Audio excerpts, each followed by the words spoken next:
Couple of quick notes here before I begin. This is probably the closest thing to a review that I've actually done ever, really. But this is going to be spoiler-free, as is requested. Obviously, if you wanted spoilers, you would have watched my stream, which, yes, will be going live to YouTube over the next several weeks, because it's going to take forever to upload it. But I want to go ahead and explain the scoring system here a little bit, because I got approximately 700 trillion questions about it on the stream. If I say, like, if I have a game thing that lists gameplay and it has 2 positives on it, that means it is a net 2 positive. It is not 2 out of 5, or 2 out of 10, or 2 out of 50. It's just 2 positive notes. No cap, right? Makes sense? And a negative obviously balances out a positive and vice versa. So that being said, I'm just going to go down the list nice and quick. Make this really quick for you guys. First of all, let's talk about gameplay. Okay? Now, first thing we're going to talk about gameplay is the negatives. The usage of the scanning/radar mechanic, instead of actually being able to, in all the previous games, hold down tab or tilde or whatever in order to just highlight anything nearby that's interactable, that irritated me and was something that really didn't feel interesting. It just got to the point where as I was playing the game, I literally just started tapping V more or less constantly. V was what I bound the radar button to. And it did get a little bit old to constantly hear ding, ding, ding, you know.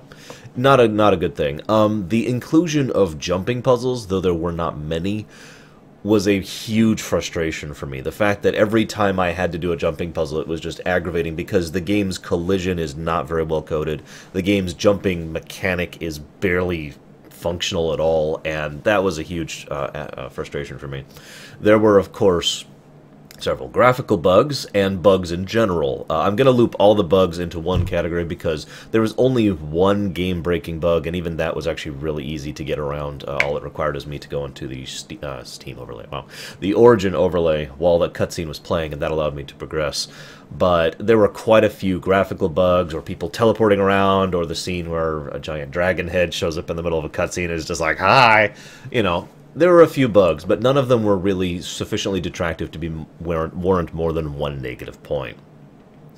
The game had some pretty bad sound design in general. Once I shifted it into headphones mode, that helped a bit, but there's still a lot of scenes where sound is attached to an actor, which is moving away, or is in a weird place, so that no matter how you shift the camera, the sound sounds like it's just off in the distance, and it's kind of muffled and difficult to bring out. And it was very difficult to hear some of the dialogue in several circumstances, especially during the banter scenes, which was unfortunate. Lack of music. Anybody who's seen any of my Kingdom Hearts videos knows what I mean by this. There are huge stretches of this game where no music plays. I was actually called out on this in the stream. They're like, why are you playing your iTunes instead of the game music? And I said, oh, hey, I have the game music on. It just isn't playing. I'm still not even 100% sure if this is a bug or a feature, because it's mostly during sections where you're doing the explorative nature stuff. But it was so frustrating to me personally that the lack of music was a bothersome aspect. The camera control is not the best in the universe. The fact that if you zoom out just a little bit too much puts you into tactical cam. The fact that tactical cam doesn't allow you to zoom out as much as it should. The fact that it doesn't really know how to deal with mouse sensitivity in some situations, you know, blah, blah, blah, blah, blah. Overall, the camera was kind of aggravating. The game, it's funny because I'm going to list this as a positive later. The game is fairly action RPG in its orientation and the way it plays, but the fact that it lacks a dodge button was a huge negative to me. Now, I know what you're going to say. Well, there is a dodge button. You just have to spec into it and get the talent for it, and there's a different one per class. Yes, but the game, as a default, does not have a proper dodge button. And having an actual dodge button that isn't an ability that uses stamina and you have to spec into would have, in my opinion, helped the overall combat tremendously and made it actually an action RPG rather than a game that feels like it's trying to be one, but I digress. The fact that the missions in the Keep take real time in order to accomplish, I deliberated on this one for a while, but overall it did end up being a net negative, that feature of the game. Because there were so many times where I wanted to do Mission A, or Advance Plotline A, or do Companion Quest A, and I couldn't, because I was just sitting there staring at a thing that was going to be done in 2.5 hours. And that was really irritating.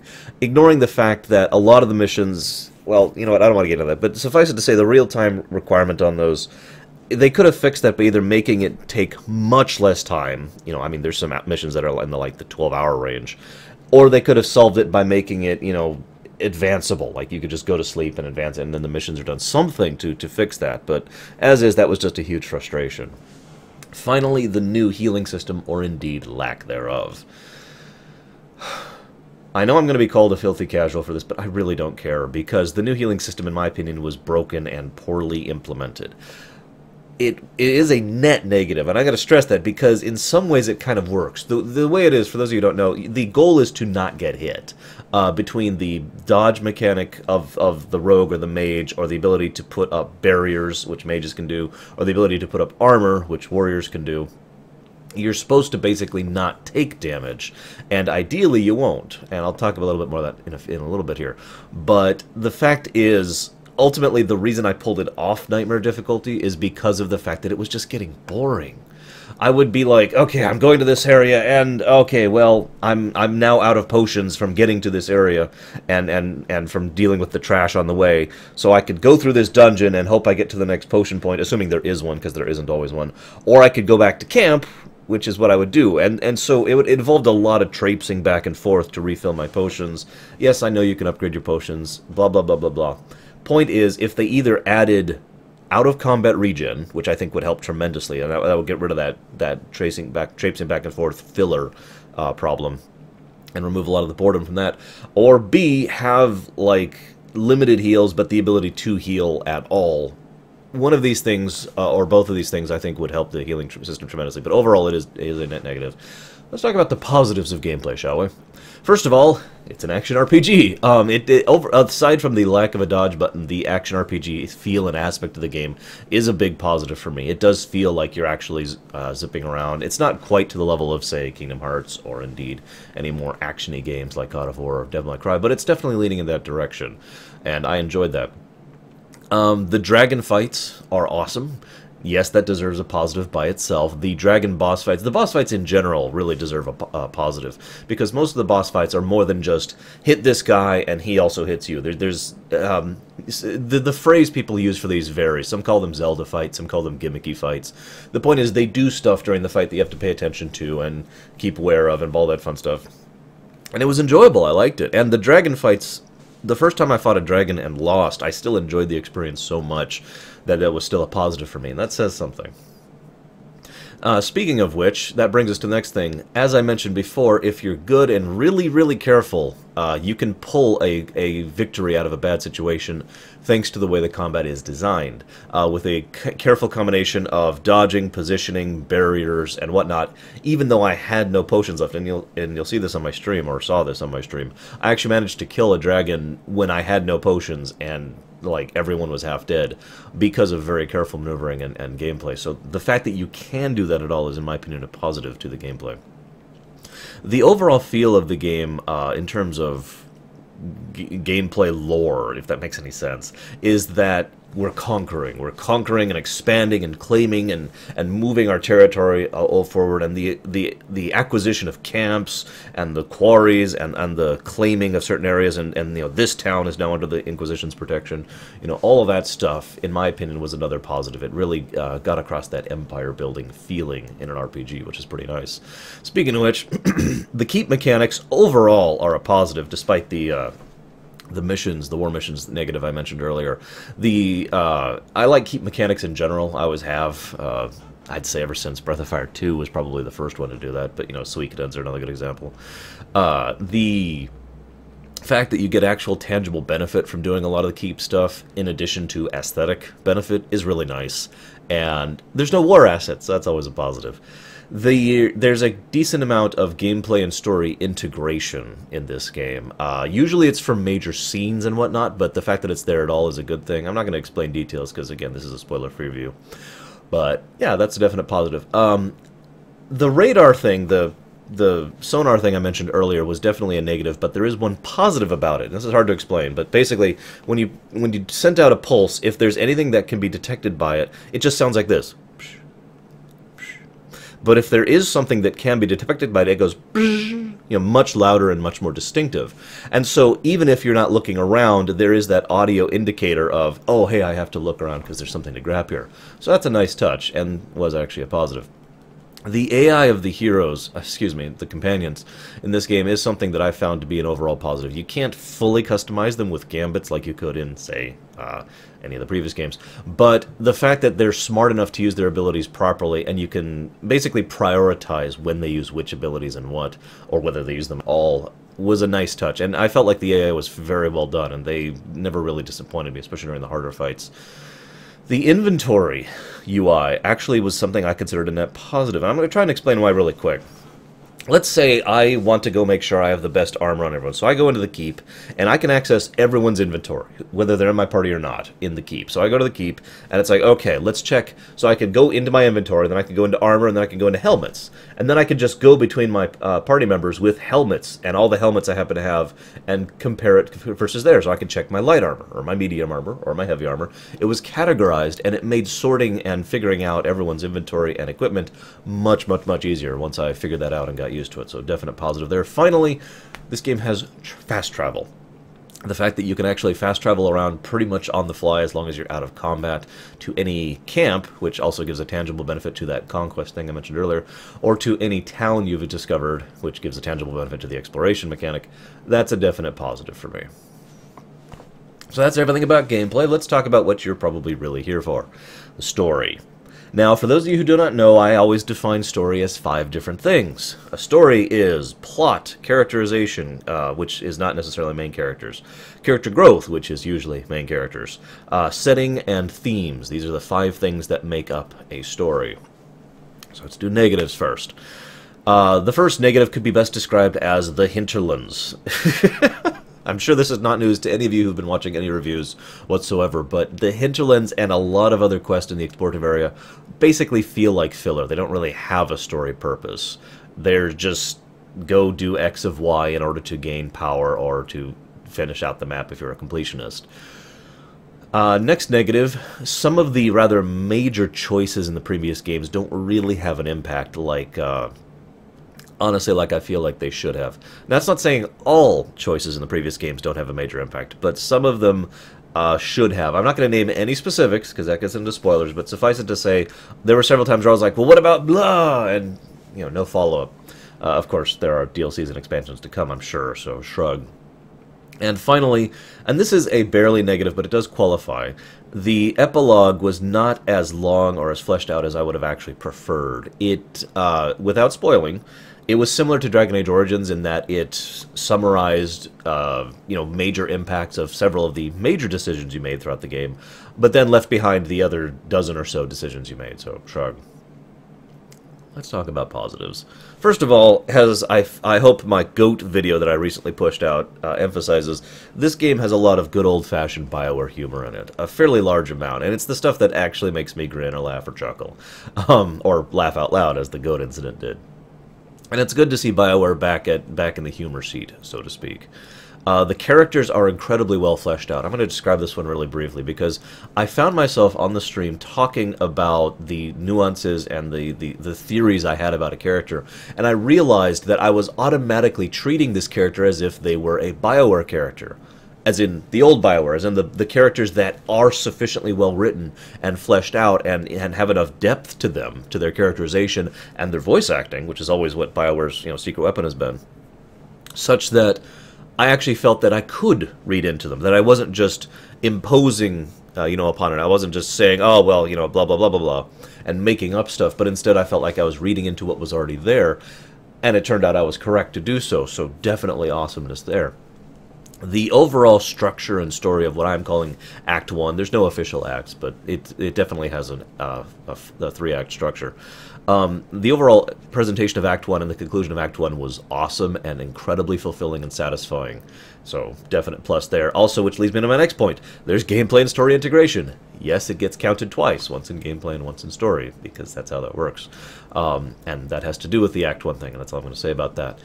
Finally, the Act 2 fulfillment, conclusion, etc. was awesome and amazing, and did generally make sense and worked well for me. So, definite positive there. One other thing that this one is almost impossible to describe, but this is another hallmark of a BioWare game, a good BioWare game. There's tons of attention to detail. There are so many little things you can notice as you're going throughout the game, and they're everywhere. And they help flesh out the world, make it feel more like a world you're exploring rather than, you know, a game you're playing. A definite positive there. The game actually made me feel at more than one occurrence. It actually provoked, if you want me to put this into bland terms, a positive emotive response. And it made me actually give a damn / care about a lot of the characters and what happened to them. So another huge plus there. I can't say these next 2 points without spoiling stuff. So I'm going to say it in this manner. Dragon Age 2 had a satisfying presence in this game, and Dragon Age Origins had a satisfying presence in this game. So those are the two positives right there. Bam, bam. Now I mentioned earlier that as a negative that some major choices weren't impacting. By contrast, one thing they did very well is a lot of your choices do affect the flavor of the new world, mostly on the war map and the missions and the dialogue. But basically, you know, whether or not you did A, B, or C in the previous games will change the nuance of how things are presented to you. And it's woven very beautifully into the dialogue to the point where it never feels, you know, and don't forget that Balin / Harrowmont is the king of Orzammar. It's just kind of slid under the rug, as if it was always that way, as if, you know, that's just the way history worked, which makes sense and is very well written, so I like that. The choices in this game do actually feel like they matter. There's not that many, but there are a few, and each one did feel like it had a rather significant impact, so that's a huge positive. The keep missions themselves basically have really good flavor and choices to them. If you, depending on who you send on a keep mission, will change what the next mission is, or indeed if you succeed enough to get a next mission in that. And the flavor text from the dialogue and the lore bits that you get for in response to them and when you're starting them is really, really good stuff. So that's another big positive for me.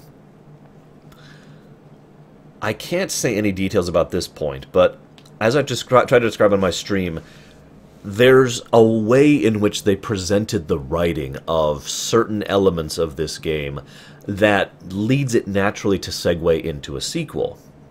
It takes, in other words, what it kind of does is it answers old questions, and in so doing raises new ones, which naturally flows into the narrative so that it doesn't feel like it's taking away from Inquisition's plot, but at the same time is adding to it and setting up the next plot, which I'm very much looking forward to, by the way. Speaking of which, in contrast to my earlier negative, even though the epilogue could have been better, the epilogue was good. And to answer the big question, yes, I saved this for last because I'm horrible, yes, the ending was good. It was not great, it was not amazing, it was not fantastic, it was not super satisfying, but it was a good ending. And I know a lot of people were waiting for that, and let's be honest, so was I. A couple points here. I'm just going to leave that score out there. A couple points here really quick. First of all, one of the things that's always been true for me personally is whether or not I've actually been willing to play a game a second time. A replay value is something that's tremendously important to me. There have been games I've played that have been very enjoyable, that I consider definite net positives, but I have no actual desire to play them again, and indeed probably never will play them again. So the fact that I actually want to play Inquisition again, and in fact looking forward to it, probably next year sometime, definitely says something about the overall quality of the game. I'll probably be doing that sometime around when the next expansion / DLC / whatever comes out, but I digress. And the final point, this is the question I got pretty much most. In some form or another. Does this restore my faith in BioWare? Yes and no. It has become more and more clear to me lately that the different teams at BioWare are so disparate as to be considered different groups. Like, I can't just say I have faith in BioWare anymore. But do I have restored faith in the Dragon Age team? Yes. The fact that they were able to push this game and delay its shipping by a year speaks volumes to how much they cared about putting the effort and quality into this, and the amount of attention to detail and the fleshing out and the writing and the effort just in general really, really shows for me. So when the expansion / DLCs come out, assuming they're not stupid, there's actually a very good chance I'm going to buy them and probably stream them. But anyways, I digress. Hope you've enjoyed. I will see you around on the next one.